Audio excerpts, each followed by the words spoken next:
anything without offending. So now my mouth is in the jailhouse with cases pending.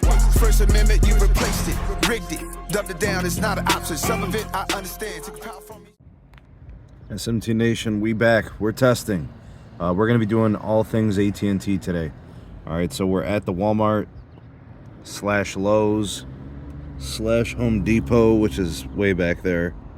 And then, so all this is going on this side. This is Strongsville, Ohio. This is pretty close to I-71, Pro Road.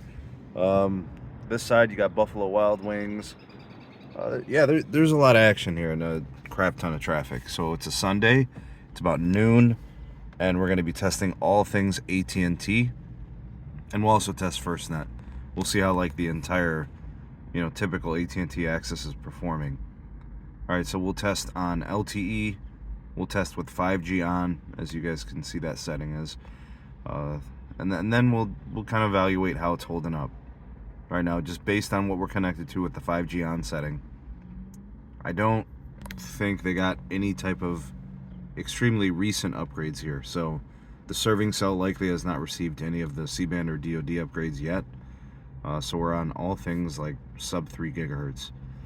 All right, so for the 5G on test, we got a ping time of 44 millisecond. We got a jitter of 14 millisecond. Loaded download ping of 291, and then a loaded upload ping of 284. Those loaded ping numbers are excellent, really, really good. The downlink speed at 127 megabits and the upload speed at 22.5 megabits. All right, let's go ahead and just test a quickfast.com.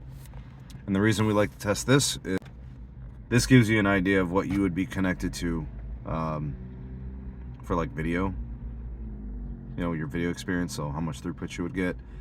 It probably matters more if you're trying to get like a 1080p stream and a 4K stream and stuff like that. All right, so, not bad. Not far off from the speed testing we just did over the Ookla app. That's pretty good. All right, let's check the uplink and the latency as well, just for, completeness. All right, so 69 megabits on the downstream. Looks like a 32 unloaded ping, a 1.8 second loaded ping, and looks like uplink speed around 19 megabits per second. Connecting to a server in Ashburn. Okay, cool. All right, let's see here. Let's do the NPerf, since we're testing all things. Now, I do like the NPerf test because the NPerf test will test many things on a connection. All right, and you'll get like the downlink, uplink, you'll get the latency, but you're also going to get a streaming test, and you're also going to get a browsing test. So it's, I think, a much more comprehensive way to test networking if you're trying to judge some quality criteria. Anyways, we'll fast forward this for you guys and review it at the end.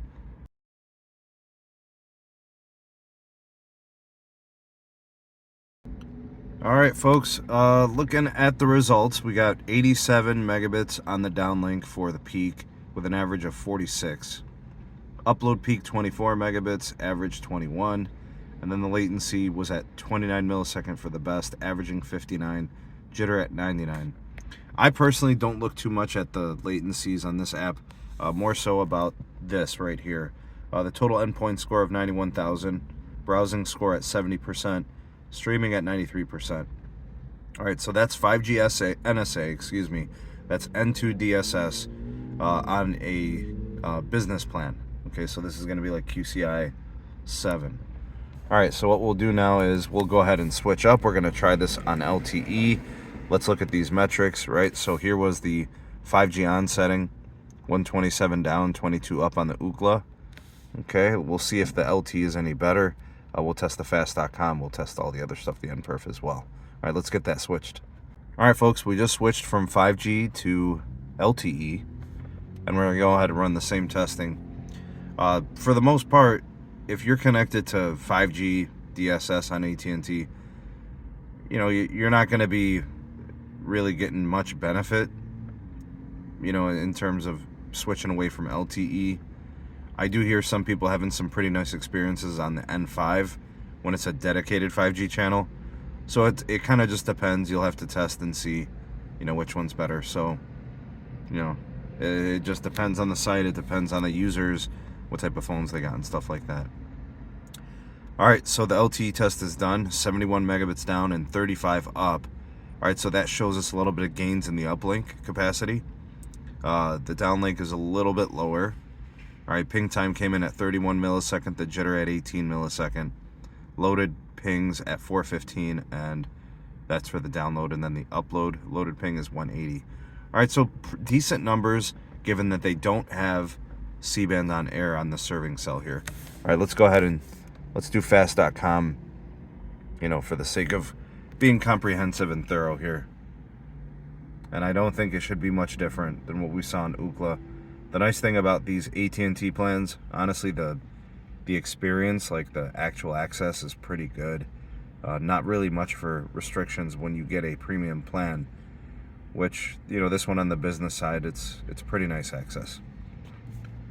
All right, so we're getting about 78 megabits down. Okay, so that's pretty good. And we got an unloaded ping in the 30s, 37 millisecond, loaded ping around 374.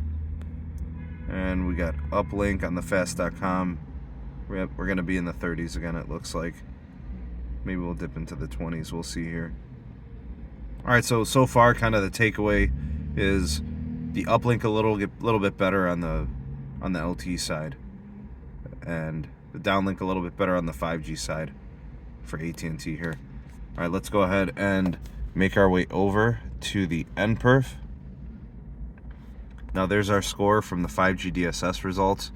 70% browsing rating, and then 93% streaming with a 91,000 overall endpoint score. Let's see if the LTE is any better or worse.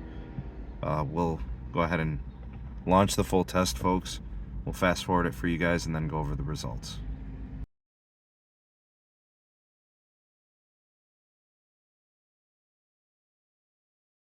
All right, we are done with the test, and it looks like we got a little bit of a spike on the LTE downlink.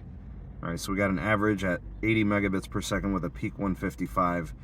The upload peak was 48 megabits per second with an average of 45. And then latency came in at 39 milliseconds with an average of 59 and a jitter of 39. And we did get some improved performance metrics. All right, so the endpoint total score came in at 103,000. And then the browsing came in at 78. And the streaming came in just shy of 93%. I'd say overall the LTE performed better with respect to uplink, and then also the performance metrics on the NPerf. That tells me that in this case here, you might enjoy the network experience a little bit better on LTE on traditional AT&T access. So if you felt compelled, and you wouldn't necessarily have to because it's not that extreme of an improvement, but you might want to switch LTE on your iPhone. All right, we are testing on the iPhone 14 Pro Max.